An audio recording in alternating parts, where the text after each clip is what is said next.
Est-ce que vous cherchez des ETF pour diversifier votre portefeuille d'investissement à long terme? Souhaitez-vous trouver des idées d'investissement qui sortent simplement des ETF S&P 500, des ETF World, des ETF Nasdaq dont vous avez l'habitude d'entendre parler? Dans cette vidéo, je vais vous présenter 3 ETF qui sont éligibles au compte titre qui vont vous permettre de réaliser ces objectifs.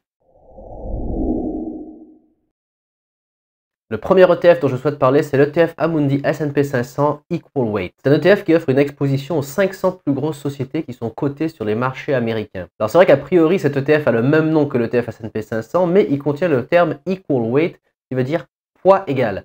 En fait, il se différencie du S&P 500 dans le sens où les composants de cet ETF ne sont pas pondérés en fonction de la capitalisation boursière, mais chaque composant a exactement le même poids dans l'ETF, c'est-à-dire qu'il y aura à peu près la même pondération d'Apple que de Microsoft, que de Coca-Cola, que de Johnson & Johnson, de AbbVie ou d'autres entreprises encore beaucoup moins connues du S&P 500. Chaque composant aura la même pondération au sein de cet indice. Pourquoi est-ce important dans le contexte actuel d'investir dans un ETF S&P 500 dont les composants ont une part égale dans l'indice? Eh bien, c'est parce que le S&P 500 est un indice qui est fortement concentré dans certaines valeurs qui cannibalisent l'essentiel de la performance. Depuis le début de l'année, par exemple, seulement 7 composants du S&P 500 ont généré la majorité des gains. Ce sont les 7 fantastiques, pour ainsi dire, que vous connaissez tous: Apple, Microsoft, Amazon, Meta, Tesla, Nvidia et Google, bien entendu. Vous remarquerez que toutes ces entreprises appartiennent plus ou moins au même secteur, c'est-à-dire la technologie de l'information, ou en gros la technologie, la tech, et les services de communication. Vu que cette société représente quasiment 70% de la performance de l'indice, on se rend compte du problème principal du S&P 500 en ce moment, c'est qu'il ne représente plus vraiment l'entièreté de la croissance économique des entreprises cotées aux États-Unis. Elles se concentrent fortement en réalité dans 7 entreprises qui sont issues de 2 secteurs.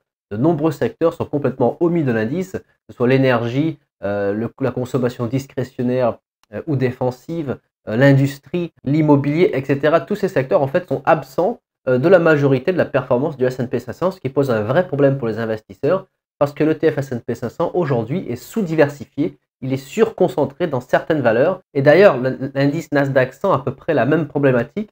Il a été rééquilibré récemment pour seulement la 3e fois de son histoire, parce que sinon, cet indice s'exposait à des sanctions de la part de la SEC américaine pour non-diversification qui est supposée offrir un ETF. C'est-à-dire les ETF S&P 500 et Nasdaq aujourd'hui sont tellement concentrés dans certaines valeurs que les autres entreprises n'ont quasiment plus aucun poids dans cet indice et que leurs performances sont quasiment insignifiants dans la performance totale de l'indice. Et c'est un cercle vicieux parce que la hausse des cours de ces entreprises augmente leur valorisation. Donc lorsque ces indices sont rééquilibrés, leur pondération augmente dans les indices. C'est-à-dire que tous les gens qui contribuent de manière passive dans ces indices de manière mensuelle via des investissements automatiques par exemple, se voient investir en majorité dans ces grosses entreprises qui continuent de cannibaliser en fait ces indices à long terme. Donc un vrai problème, et beaucoup d'investisseurs maintenant cherchent des moyens de se diversifier, d'être exposés en fait de manière plus égale à l'ensemble des valeurs qui sont cotées sur les marchés américains. C'est pourquoi un ETF Equal Weight peut faire sens pour les gens qui ont déjà des ETF S&P 500 mais qui veulent plus s'exposer, on va dire, aux performances des autres entreprises de cet indice. Donc l'avantage d'un ETF S&P 500 Equal Weight, c'est la forte diversification qui est présente. Par contre, l'inconvénient, certains vont dire qu'effectivement, vous allez être moins exposé à la croissance des méga capitalisations comme Apple, Amazon, etc. Et que si celles-ci, leur cours flambe, votre ETF peut-être sera un peu moins exposé à cette croissance, notamment dans les phases de momentum, de forte reprise, de forte croissance du marché. Donc c'est pourquoi c'est un bon ETF qui peut venir en complément d'un ETF S&P 500 classique. Mais cela dit, la surperformance d'un ETF S&P 500 classique n'est pas forcément garantie. L'ETF Amundi S&P 500 Equal Weight est assez récent, donc on ne peut pas vraiment voir l'historique de performance.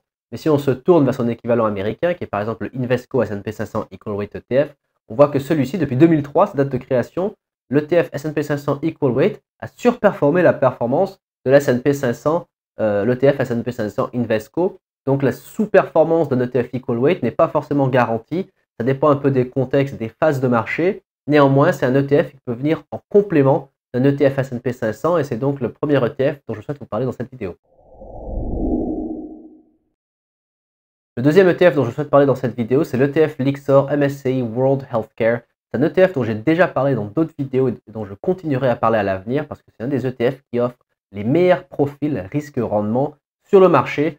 Franchement, c'est un ETF extrêmement impressionnant, notamment au cours de la dernière décennie forcément. C'est un ETF qui performe très bien en phase haussière de marché parce qu'il arrive à capter une grande partie des gains du marché. C'est également un ETF qui performe très bien en phase baissière de marché parce que le secteur de la santé est un secteur qui est assez défensif et résilient aux crises. Même pendant les périodes économiques difficiles, les gens ont besoin de se faire soigner, ont besoin de prendre des médicaments, ont besoin de faire des opérations. Donc le secteur de la santé se comporte très bien, peu importe le contexte économique. C'est pourquoi l'ETF Healthcare est extrêmement intéressant, surtout l'ETF World Healthcare, parce que là on est exposé à des sociétés qui sont cotées dans plus d'une douzaine de pays développés, et donc on a accès aux plus grosses sociétés pharmaceutiques mondiales, et forcément leur performance est très intéressante. Si on voit au cours de la dernière décennie par exemple, le rendement annualisé de cet ETF est d'environ 11% par an, ce qui est extrêmement fort, mais surtout en phase baissière, c'est un ETF qui se comporte très bien, donc c'est un ETF absolument essentiel à incorporer dans un portefeuille bien diversifié, et surtout le secteur de la santé va continuer de croître de manière très importante au cours de la décennie à venir. Un rapport qui a été publié en 2023 par Report Linker, voici ce qu'ils disent: le marché mondial de la santé privée qui est valorisé à 5,5 000 milliards, donc trillion, 5,5 trillion de dollars US en 2022, il devrait atteindre une valorisation de 11,3 trillion, donc plus de 11 000 milliards de dollars américains d'ici 2030, ce qui représente un taux de croissance annuel moyen de près de 9,5% sur la période 2022-2030. C'est une croissance absolument phénoménale et forcément, les investisseurs qui vont investir dans ce genre d'ETF seront certainement récompensés. Et c'est pour ça que je dis qu'il y a un profil risque-rendement extrêmement favorable. En période baissière, le risque est maîtrisé, et en période haussière, on capitalise sur une grande partie des gains.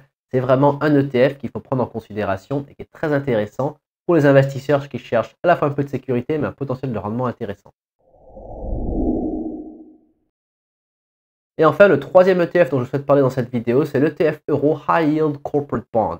C'est un ETF qui est composé d'obligations d'entreprises qui sont considérées comme high yield, c'est-à-dire, on pourrait traduire en français par rendement élevé. Alors, il faut bien comprendre le concept d'une obligation à haut rendement.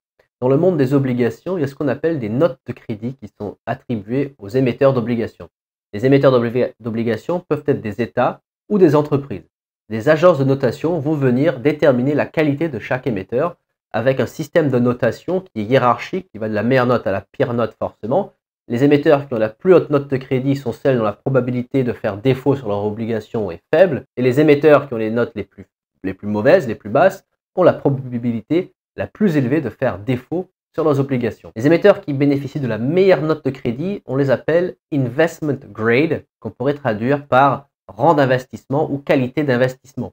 Ce sont des notes de crédit qui vont en gros du triple A au triple B-. Lorsqu'on est dans cette fourchette, on est considéré comme du investment grade, et normalement, les émetteurs qui émettent des obligations investment grade proposent des rendements qui seront, on va dire, raisonnables, qu'on pourrait dire, de manière comparative, peu élevés. Et c'est là qu'ensuite rentre le concept de rendement élevé. Ce qu'on appelle une obligation de rendement élevé, c'est une obligation qui est en dessous du statut d'investment grade, c'est-à-dire dont la probabilité de faire faillite est un peu plus élevée, finalement, ou beaucoup plus élevée dans certains cas, que les obligations qui ont le statut d'investment grade. Donc le statut de non-investment grade, de rendement élevé, est assez large. Il y a un éventail assez large en fait d'émetteurs qui rentrent dans ce cadre. On est tout ce qui est en dessous de WB- jusqu'à C, D ou E, où là on est dans des entreprises ou des États qui font carrément faillite.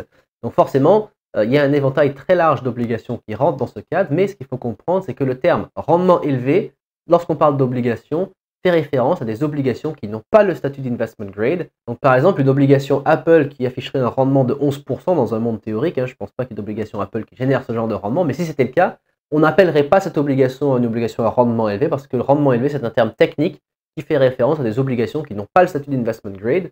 Apple a le statut d'investment grade, donc peu importe le rendement proposé par une obligation, on ne pourra pas techniquement parler d'obligation à haut rendement. On utiliserait un autre terme, on dirait que l'obligation Apple génère un rendement intéressant, mais techniquement, ce n'est pas du rendement élevé dans le sens où ces ETF dont on parle ici, donc un ETF High Yield Corporate Bond, qu'on peut traduire par des obligations d'entreprise à rendement élevé, va investir dans des obligations d'entreprise dont les entreprises n'ont pas le statut d'investment grade, elles ont le statut de rendement élevé.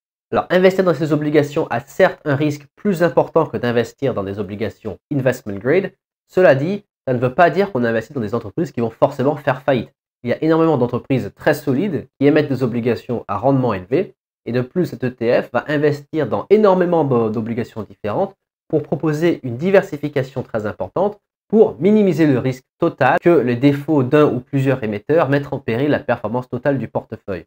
Donc les gens se tournent vers ce genre d'ETF pour générer des rendements qui sont un peu plus élevés au rendement des obligations qui sont investment grade. Et vu le contexte actuel où les rendements deviennent extrêmement intéressants sur beaucoup d'obligations, avec le potentiel de plus-value, si jamais les taux d'intérêt baissent, le prix des obligations augmenterait. Pour comprendre tout ça, je vous invite à regarder ma vidéo Comprendre les obligations où j'explique ce phénomène.